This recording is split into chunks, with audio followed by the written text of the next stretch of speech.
جو نہیں پاتا قربانی تو 3 روزے رکھے حج کے دنوں میں، اور 7 روزے جب وہ واپس لوٹے، یہ 10 پورے ہو جائیں گے۔ یہ ان کے لیے ہے جن کے گھر والے مسجد کے پاس، مسجد حرام کے پاس نہیں۔ اللہ سے ڈرو اور جان لو، بے شک اللہ تعالیٰ سخت سزا دینے والے ہیں۔ حج کے مہینے معلوم ہیں، جس نے فرض کیا اپنے لیے حج کو تو بے حجابی نہ کرے، گناہ نہ کرے، جھگڑا نہ کرے حج میں۔ جو تم بلائی کرو گے اللہ اس کو جانتے ہیں۔ زاد راہ لے لو، بے شک بہترین زاد راہ اللہ کا ڈر ہے۔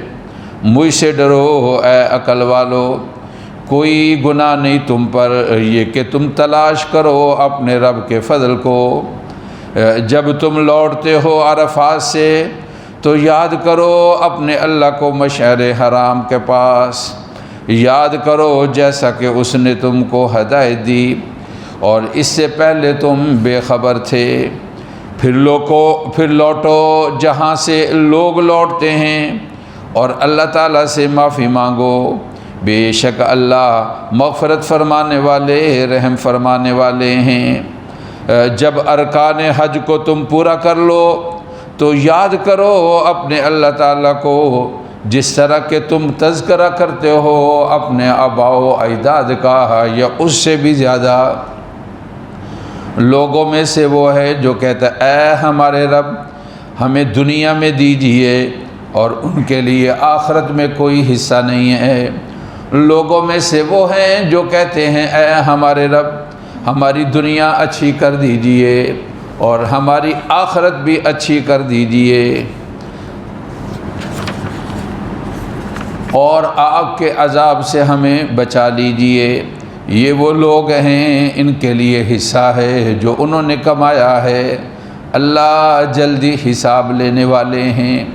یاد کرو اپنے اللہ تعالیٰ کو گنتی کے دنوں میں، جو کوئی جلدی کرے 2 دنوں میں ہے تو اس پر کوئی گناہ نہیں ہے، جو کوئی تاخیر کرے ہے تو اس پر بھی کوئی گناہ نہیں۔ جو ڈرنے والا ہے اللہ سے ڈرو اور جان لو، بے شک تم اسی کے پاس جمع ہونے والے ہو۔ صدق اللہ العظیم وبلغنا رسولہ النبی الکریم۔ واجب صد احترام معزز سامعین، قرآن مجید فرقان حمید کی چند آیات مبارکہ تلاوت کی گئی ہیں جن کا تعلق سورۃ بقرہ سے ہے، اور تقریباً نصف پارہ دوسرے پارے کا ہونے والا ہے۔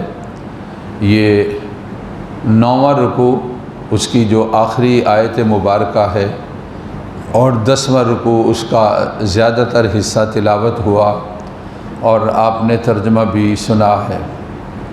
آپ کو اندازہ لگ گیا ہوگا تلاوت شدہ آیات مبارکہ کے اندر اللہ رب العزت کی ذات نے قرآن مجید کے اندر کس اہم مسئلے کو اور اپنے کس اہم فریضے کو اور اپنے کون سے رکن کا تذکرہ کیا ہے۔ ارکان اسلام میں سے چوتھا رکن جو ہے وہ حج ہے۔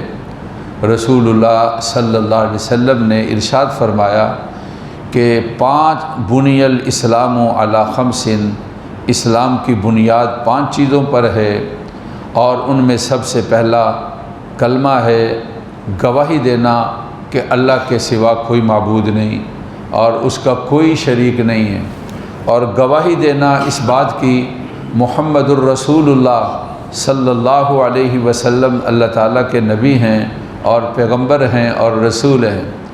کلمے کے بعد جو 4 ارکان اسلام ہیں ان میں سے پہلا رکن ارشاد فرمایا گیا اقام الصلاۃ، نماز کا قائم کرنا ہے، اور دوسرا رکن ارشاد فرمایا کہ ایتاء الزکوٰۃ، زکوٰۃ کا ادا کرنا ہے، اور تیسرا رکن یہ ارشاد فرمایا وصوم رمضان، رمضان المبارک کے روزے رکھنا ہے، اور چوتھا رکن یہ ارشاد فرمایا والحج بیت اللہ، اللہ کے گھر کا حج کرنا ہے۔ ارکان اسلام میں سے یہ حج کا یہ اہم ترین رکن ہے۔ اللہ رب العزت کی ذات نے اپنے بندوں کے لیے، مسلمانوں کے لیے اس کو فرض قرار دیا ہے اور ان کی خاص مہربانی ہے۔ حج جو ہے اس کو زندگی کے اندر ایک مرتبہ فرض قرار دیا، باقی جتنی دفعہ آدمی کرے گا اس کا اجر ہوگا اور اس کا ثواب ہوگا اور اس کا بڑا درجہ ہوگا اور اس کا بڑا رتبہ ہوگا۔ رسول اللہ صلی اللہ علیہ وسلم سے پوچھا گیا تھا حج کے بارے میں، کیا ہر سال ہے زندگی کے اندر؟ تو آپ صلی اللہ علیہ وسلم نے فرمایا نہیں، زندگی میں ایک ہی مرتبہ حج کی فرضیت ہے، اور اس کے بعد جب کوئی آدمی حج ادا کرے گا تو وہ اس کا حج نفلی شمار ہوگا۔ حج کے مہینے چل رہے ہیں، ذی القعدہ کا مہینہ ہے اور اس کے بعد حج کا مہینہ شروع ہوگا، اور مسلمان پوری دنیا سے اس فریضے کی ادائیگی کے لیے حرمین شریفین میں پہنچنا شروع ہو چکے ہیں، اور قافلے لبیک کہتے ہوئے حرم کعبہ کی طرف آ رہے ہیں، اور عشاق اور مشتاق اور عازمین حرم وہاں پر پہنچ رہے ہیں اور وہاں پر پہنچنے کے منتظر ہیں۔ تو اس کے بارے میں دل چاہا کہ حج کا تذکرہ ہو جائے، حج کی فرضیت کے بارے میں تذکرہ ہو جائے، اور اس کا اہم ترین رکن ہونا اس کے بارے میں تذکرہ ہو جائے۔ یہ فرائض اسلام میں سے اہم ترین فریضہ ہے۔ تلاوت شدہ آیات مبارکہ کے اندر اللہ رب العزت کی ذات نے اس کا فرض ہونا اور اس کے آداب کہ حاجی کے لیے کن چیزوں کا خیال رکھنا ہے، اور اس کے ارکان کن کن چیزوں کو حاجی کے لیے ادا کرنا ہے، اس کے ارکان کون سے ہیں، تلاوت شدہ آیات مبارکہ کے اندر اللہ رب العزت کی ذات نے بیان فرمایا ہے۔ قرآن مجید کے اندر اللہ تعالیٰ کا حکم ہے وَلِلَّهِ عَلَى النَّاسِ حِجُّ الْبَيْتِ مَنِ اسْتَطَاعَ إِلَيْهِ سَبِيلًا، لوگوں پر اللہ کے لیے حج فرض ہے جن کے پاس طاقت موجود ہے۔ مکہ معظمہ پہنچنا اور وہاں پر جو اخراجات ہیں وہ، اور جب تک سفر میں ہو اور اس کے لیے گھر میں اخراجات موجود ہوں، ایسے آدمی پر حج کی فرضیت ہے، اور فرضیت کے بعد آدمی کو بلا وجہ تاخیر نہیں کرنی چاہیے۔ ممکن ہو سکے جتنا اس کی ادائیگی کے بارے میں فکر مندی ہونی چاہیے اور اس کو ادا کرنا چاہیے۔ جوانی کے اندر اللہ تعالیٰ حج نصیب فرما دے، اور اللہ رب العزت کی ذات فرضیت کے فوراً بعد حج نصیب فرما دے، یہ بڑی سعادت مندی والی بات ہے، اہم ترین عبادت ہے۔ اس کے اندر مشکلات بھی ہیں، جوانی کے اندر اگر یہ میسر ہو تو پھر بڑا درجہ اور رتبہ اور بڑا مقام اور بڑی فضیلت اور اس کے اندر بڑی لذت ہے۔ بہرحال زندگی کے جس حصے کے اندر آدمی کے پاس پیسے آ جائیں اور آدمی کے پاس اخراجات آ جائیں اور آدمی کے پاس طاقت آ جائے، اس کے لیے مکہ معظمہ پہنچنا ہے اور وہاں پر حج کی ادائیگی کرنا ہے، اور اس کو کسی وجہ سے لیٹ کرنا اور اس کی ادائیگی کے بارے میں فکر مند نہ ہونا، فرض ہونے کے بعد حج کے بارے میں بلا وجہ سستی کرتے رہنا اور کاہلی کرتے رہنا، اور اس کے بارے میں کوئی نظم نہ بنانا اور اس کے بارے میں نظم کا کوئی نہ سوچنا، اور اسی طریقے کے ساتھ وقت کا گزرتے رہنا، سال اور پھر اس کے بعد سال ہا سال کا گزر جانا اور آدمی کا حج کو ادا نہ کرنا، اس پر بڑی سخت وعیدیں ہیں۔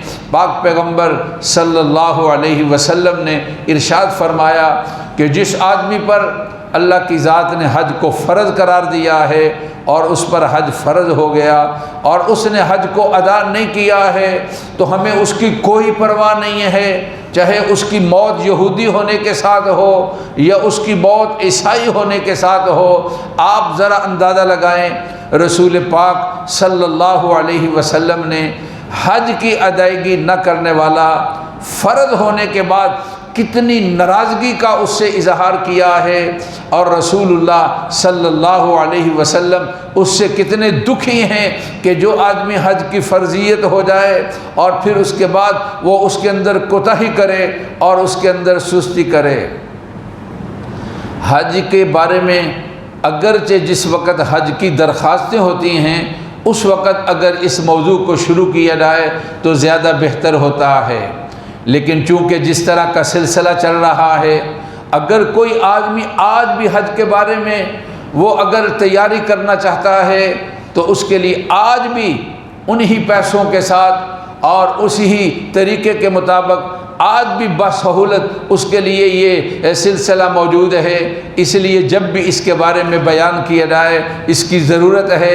بہرحال ارکان اسلام میں سے ایک رکن ہے جس کا تذکرہ اور جس کے بارے میں جاننا اور جس کے بارے میں فکر مند ہونا اور جس کی ادائیگی کے بارے میں کوشش کرنا ہر مسلمان پر ہے۔ مشتاق ہے ہر مسلمان حرمین کا، مشتاق ہے ہر مسلمان مکہ کا، مینا کا، عرفہ کا، مزدلفہ کا، اور مشتاق ہے ہر مسلمان مدینہ پاک کا، مدینۃ الرسول کا، رسول پاک صلی اللہ علیہ وسلم کے پاس پہنچنے کا اور وہاں پر درود و سلام کا اور ریاض الجنت کے اندر بیٹھنا اور نوافل کا ادا کرنا، اپنے اللہ سے دعائیں مانگنا اور وہاں پر اپنے اللہ تعالیٰ کو یاد کرنا، اپنے اللہ کی کتاب قرآن مجید کی تلاوت کرنا ہر مسلمان کی خوش بختی بھی ہے اور ہر مسلمان کا شوق بھی ہے اور ہر مسلمان اس کے اندر اپنی فضیلت اور رتبہ اور مقام بھی سمجھتا ہے۔ اس لیے میرے بھائی، جن کے اوپر حج فرض ہے، یعنی آج حج کی فرضیت کے لیے کیا ہے کہ 12 لاکھ روپیہ اس کے پاس موجود ہے اور 1-2 لاکھ روپیہ ساتھ خرچہ ہونا چاہیے، اور گھر میں جب تک سفر میں رہے گا گھر والوں کے پاس خرچہ ہو، اس آدمی پر حج جو ہے وہ فرض ہے۔ وہ 12 لاکھ یا 14 لاکھ روپیہ روپیوں کی شکل کے اندر ہو، سامان تجارت کی شکل کے اندر ہو، سونا اور زیور کی شکل کے اندر ہو، اس آدمی کو اوپر حج فرض ہے اور فرضیت کے بعد اس کو تاخیر نہیں کرنی چاہیے۔ اس کا بڑا درجہ ہے اور بڑا رتبہ ہے اور بڑا مقام ہے۔ رسول اللہ صلی اللہ علیہ وسلم نے ارشاد فرمایا، کل قیامت کے دن حاجی سے یہ کہا جائے گا، اے حاجی، 400 آدمی رشتہ داروں میں، عزیز و اقربا میں اور برادری والوں میں اور تعلق والوں میں حاجی سے یہ کہا جائے گا تم سفارش کرو۔ اللہ تعالیٰ کا فرمان ہوگا تیری سفارش کے ساتھ حاجی سے کہا جائے گا، ان کی مغفرت کر دی جائے گی اور اللہ تعالیٰ ان کو درگزر کر دیں گے۔ مجھے کسی اور عمل کے بارے میں سفارش کے مسئلے کے اندر اتنی بڑی تعداد میں اور اتنی بڑی فضیلت کسی اور یعنی عمل کے بارے میں مجھے باوجود تلاش کے نہیں ملی کوئی روایت جو حاجی کے بارے میں آئی ہے۔ رسول اللہ صلی اللہ علیہ وسلم نے احرام باندھ کر اللہ کے گھر کی طرف آنے والا، اس کو اللہ کا مہمان جو ہے وہ ارشاد فرمایا ہے۔ آج ہمارے ہاں حج کے بارے میں کوتاہی ہوتی ہے۔ رسول اللہ صلی اللہ علیہ وسلم نے ارشاد فرمایا، الحج المبرور لیس لہ الجزاء الا الجنہ۔ جو آدمی حج ادا کرتا ہے اور اپنے آپ کو دوران حج گناہوں سے بچا کر رکھتا ہے، حج مبرور کا مطلب حج مسنون ہے۔ رسول پاک صلی اللہ علیہ وسلم کی ہدایات کے مطابق، آپ کی سنتوں کے مطابق، آپ کے طریقے کے مطابق حج کے ارکان کو ادا کرتا ہے اور اپنے کو گناہوں سے بچا کر رکھتا ہے، یہ حج مبرور ہے۔ فرمایا رسول اللہ صلی اللہ علیہ وسلم نے اس کا بدلہ اللہ رب العزت کے ہاں جو ہے وہ صرف جنت ہے۔ نبی کریم صلی اللہ علیہ وسلم نے ارشاد فرمایا، حاجی آدمی مکہ میں پہنچتا ہے اور پھر اس کے بعد حج کے دنوں کے اندر حاجی آدمی مینا کے اندر جاتا ہے۔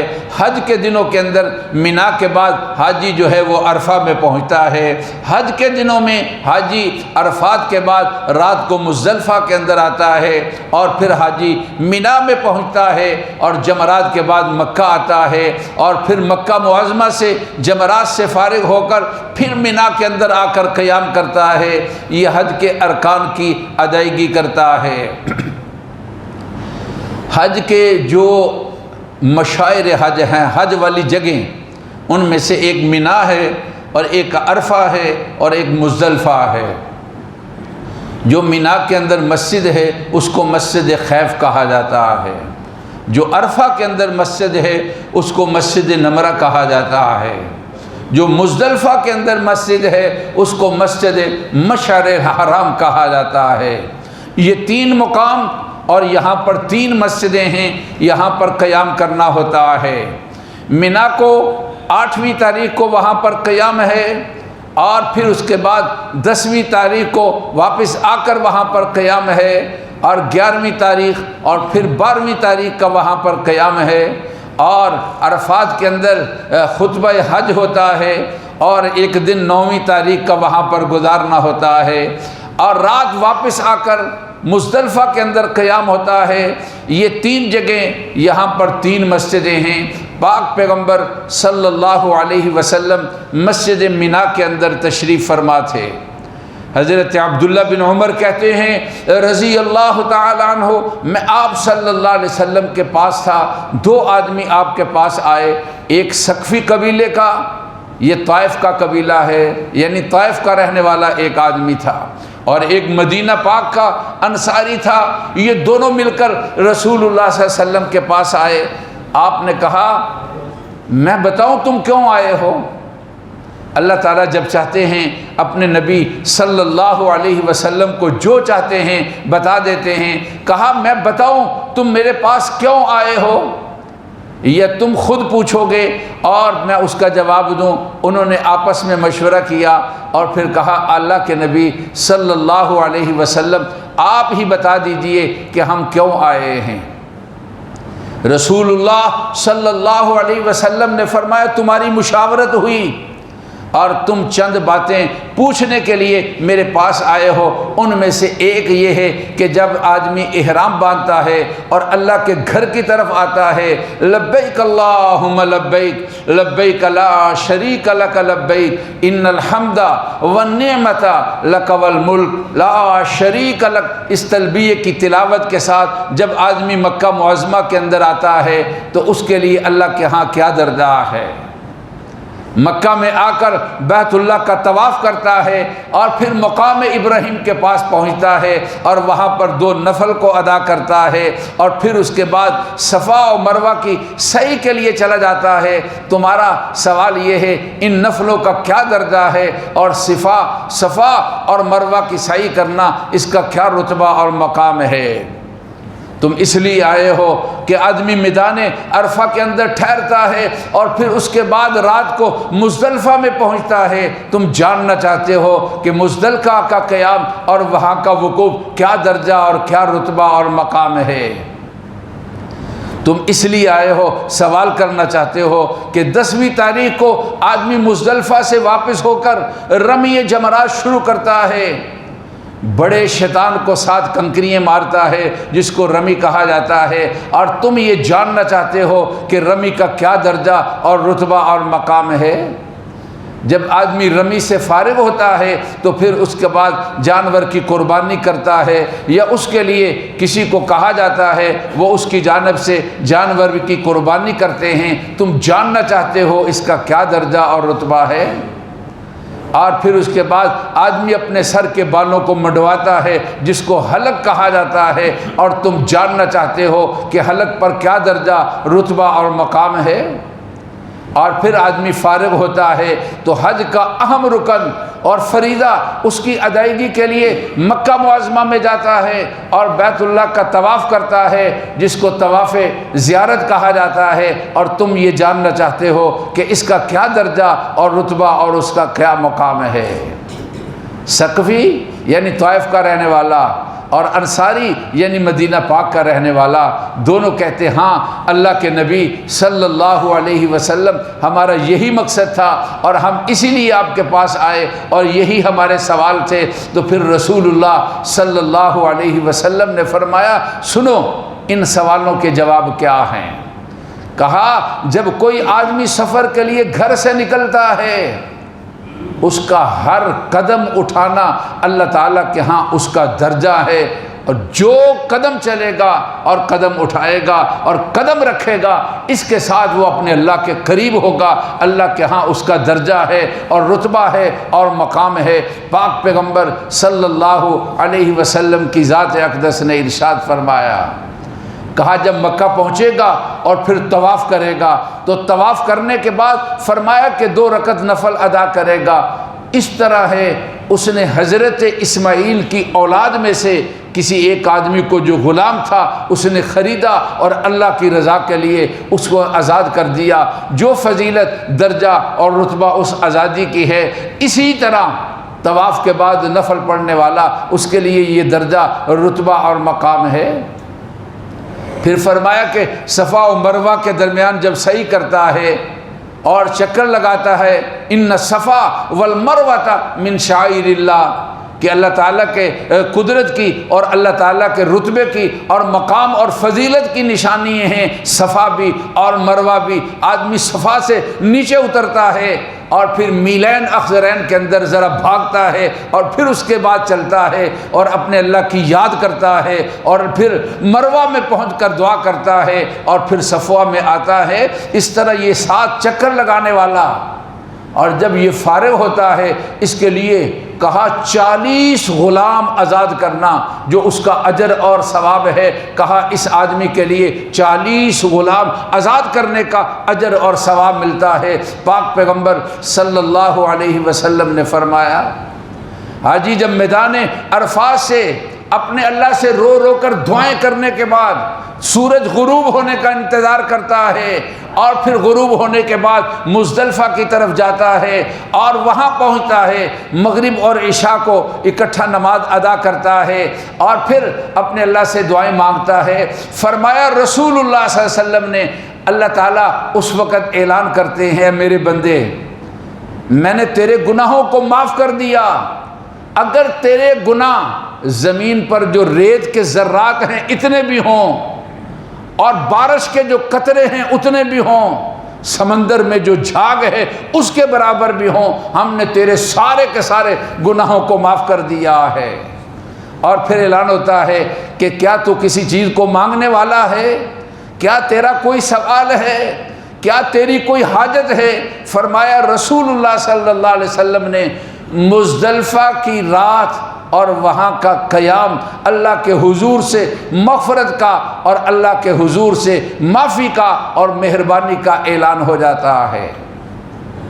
10ویں تاریخ کو جب واپس آتا ہے اور آ کر بڑے شیطان کو 7 کنکریاں مارتا ہے، مزدلفہ سے اٹھائی ہوئی کنکریاں اور 7 کنکریاں پھر ساتھ لے جا کر اور بڑے شیطان کو جو پہلے آتا ہے اس کو 7 کنکریاں مارتا ہے۔ فرمایا رسول اللہ صلی اللہ علیہ وسلم کی ذات اقدس نے ہر کنکری کے ساتھ اللہ ان گناہوں کو مٹا دیتے ہیں جو انسان کو تباہ کرنے والے، ہلاک کرنے والے اور برباد کرنے والے ہیں۔ اور وہ کہتا ہے رغم الشیطان رضا الرحمن، میرا رحمان راضی ہوا، شیطان ذلیل اور خوار ہوا، بسم اللہ اللہ اکبر کہتا ہے۔ تو کہا اس کے ساتھ بڑے بڑے گناہ جو ہلاک کرنے والے ہیں اللہ معاف فرما دیتے ہیں۔ اور پھر اس کے بعد اس کے لیے جانور کی قربانی ہوتی ہے، کہا جاتا ہے یہ تمہارے لیے ذخیرہ ہے۔ اور پھر اس کے بعد وہ اپنے سر کے بالوں کو حاجی منڈواتا ہے تو کہا جاتا ہے ہر بال کے بدلے میں تیرے لیے نیکی ہے۔ پاک پیغمبر صلی اللہ علیہ وسلم نے ارشاد فرمایا، مکہ میں آتا ہے اور آ کر طواف کرتا ہے جس کو طواف زیارت کہا جاتا ہے۔ جب وہ طواف زیارت سے فارغ ہوتا ہے ایک فرشتہ آتا ہے، اس کے 2 کندھوں کے درمیان ہاتھ رکھتا ہے اور یہ کہتا ہے جا، آج تو اس طرح ہے کہ گویا کہ تیری ماں نے تجھے جنا، تیرے گزشتہ ساری کی ساری غلطیاں اور گناہوں کو اللہ رب العزت کی ذات نے معاف فرما دیا ہے، آج کے بعد تیری نئی زندگی ہے۔ پاک پیغمبر صلی اللہ علیہ وسلم نے ارشاد فرمایا۔ تو میرے بھائی، جس طرح کہ نماز فرض اس طرح حج فرض ہے۔ اس کی فرضیت کو اس وجہ سے تاخیر کرنا کہ میرا مکان ابھی نہیں بنا، یہ عذر نہیں۔ ایسا ہی ہے بندہ نماز چھوڑ دے، کہے کہ ابھی میں نے دکان کو کام کرنا ہے۔ اگر آدمی تاخیر کرتا ہے کہ ابھی میں نے شادی کرنی ہے یا میں نے بچوں کی شادی کرنی ہے، حج کی فرضیت فوراً نہیں ہے، لیکن یہ عذر اس کی تاخیر کے لیے نہیں بنیں گے، اور اگر زندگی میں اس کا حج رہ گیا تو اللہ کے حضور پھر اس طرح ہے کہ رسول اللہ صلی اللہ علیہ وسلم نے فرمایا فرضیت کے بعد جو آدمی حج ادا نہیں کرتا ہے، یہودی ہو جائے، عیسائی ہو کر مر جائے، ہمیں اس کی کوئی پرواہ نہیں ہے۔ اس طرح رسول اللہ صلی اللہ علیہ وسلم نے اس سے ناراضگی کا، اور آپ صلی اللہ علیہ وسلم نے اس پر غصے کا اظہار کیا ہے۔ جن پر فرض ہے فوراً ادائیگی کی کوشش کرنی چاہیے۔ کسی معاملات میں اور مشاورت اور استخارے میں کوئی تاخیر آتی ہے سامنے تو یہ ایک الگ وجہ ہے، وگرنہ رسول اللہ صلی اللہ علیہ وسلم نے ارشاد فرمایا کہ حاجی لوگ حج پر جو خرچ کرتے ہیں اللہ اس کا بدلہ دیتے ہیں۔ حج کرنے کے ساتھ ہم نے کسی کو نہیں دیکھا کہ مفلس ہو گیا ہو، ہاں ایسا دیکھا ہے کہ حج اس نے کیا، اللہ کی ذات نے اس پر مہربانیوں کا۔ کئی حاجیوں سے ہم نے پوچھا، کہا ابھی ہم واپس نہیں آئے تھے، اللہ کی ذات نے ہمارے لیے خرچے کا فلاں جگہ سے فلاں جگہ سے فلاں جگہ سے انتظام کر دیا۔ جب ہمارا ایمان ہے رازق وہ ہے اور اس کا حکم ہے، بلا وجہ اس کی تاخیر نہیں۔ جوان ہو، جوانی کے اندر اس فریضے کی ادائیگی کی لذت اور اس کا مزہ اور اس کا رتبہ اور مقام ہی کچھ اور ہے۔ اس کو بیماری تک اور بڑھاپے تک اور کمزوری تک مت لیٹ کرو۔ آج ہی اللہ رب العزت کی ذات نے اس بات کو ذہن میں ڈال دیا، سارے سلسلے موجود ہیں، آدمی اگر آج بھی تیار ہو جائے، زائد پیسے کے بغیر ہی بلکہ جمع جو لوگوں نے پیسے کرائے ہیں اس سے بھی کم پر آج بھی انتظام ہو رہا ہے۔ اس لیے اس کو اگلے سال کے لیے مت چھوڑو۔ بعد میں کسی نے کوئی نہیں دیکھا کہ کل یہ آئندہ سال آئے گا یا نہیں آئے گا۔ اللہ تعالیٰ فریضے کی ادائیگی کی توفیق نصیب فرمائے اور اس کی طرف توجہ دے۔ جو حضرات وہاں پہنچے ہیں اللہ تعالیٰ ان کی دعاؤں میں ہمارا حصہ بنائے اور ان کے لیے راحتیں پیدا فرمائے، اور جو جانے والے ہیں قدم قدم پر اللہ راحتیں پیدا فرمائے اور ان کے سفر کو اللہ تعالیٰ قبول اور منظور فرمائے۔ اللہ ہمیں بھی آپ کو بھی حرمین شریفین کی زیارت نصیب فرمائے، اور ربنا تقبل منا انک انت السمیع العلیم، سنتے ادا فرما لیجیے۔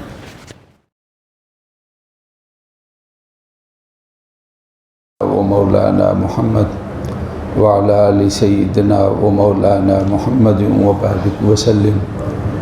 اے اللہ ہماری جمعے کی نماز کو قبول فرما، اے اللہ ہم سب کا مسجد کے اندر آنا قبول فرما، اے اللہ ہماری غلطیوں کو معاف فرما۔ حجاج کرام ان کے لیے سفر میں سہولتیں پیدا فرما، اے اللہ ان کے سفر کو قبول فرما، اے اللہ ان کی دعاؤں میں ہمارا حصہ بنا۔ جتنے ہمارے دوست مدینہ پاک کے اندر ہیں اور مدینہ پاک سے مکہ معظمہ پہنچ چکے ہیں، اے اللہ سب کے سفر مقدس کو قبول فرما۔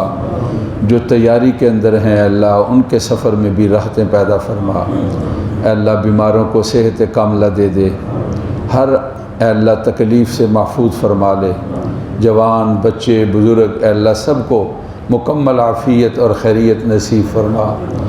فوت شدگان ہمارے والدین اے اللہ مغفرت فرما، بہن بھائیوں کی اے اللہ مغفرت فرما، مسلمان مردوں اور عورتوں کی مغفرت فرما۔